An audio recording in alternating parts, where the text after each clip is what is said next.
Hello everyone, welcome to my Emmerdale channel. I hope everyone is having a wonderful day. The sun rose over the rolling hills of Emmerdale, casting golden light on the sleepy village, unaware of the storm about to descend. Inside the woolpack, the usual hum of morning chatter was replaced by an uneasy silence.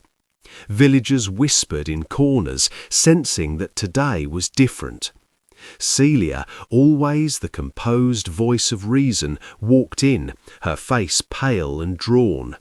Even the usually boisterous Paddy felt a chill as he noticed her unusual demeanour.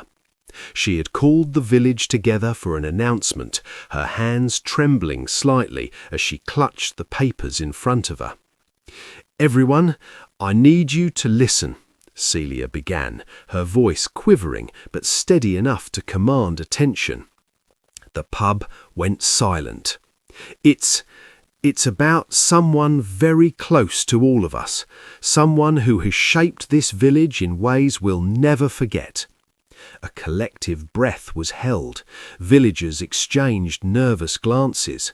Was it tragedy? Illness? Another shocking accident on the roads of the Dales? Joe Tate, he didn't make it. He passed away last night.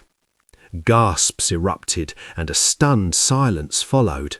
Joe Tate, the charismatic but often conflicted heart of Emmerdale, was gone.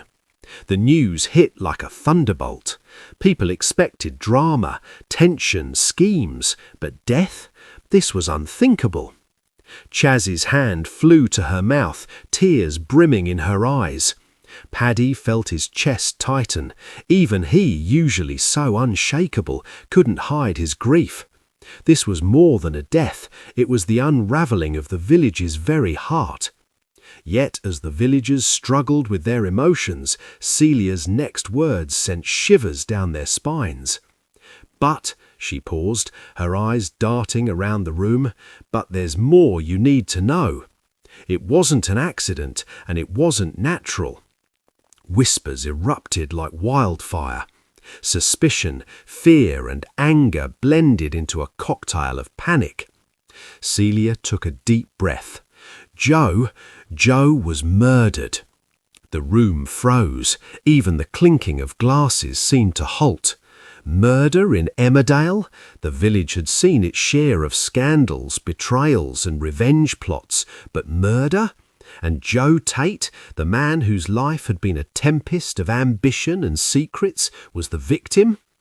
Who would do this? Someone whispered, their voice barely audible. Celia shook her head, her usually steady composure cracking. "I don't know yet, but we have reason to believe someone close to him, someone he trusted, might be responsible."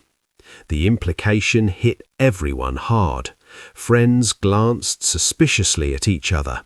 Lovers, rivals, and even enemies, no one was safe from suspicion now. Later that day, as the news spread across Emmerdale, families gathered in their homes, the warmth of the village replaced by icy fear. Secrets long buried began to bubble to the surface. Who had motive? Who had opportunity? And who could actually pull off such a ruthless act?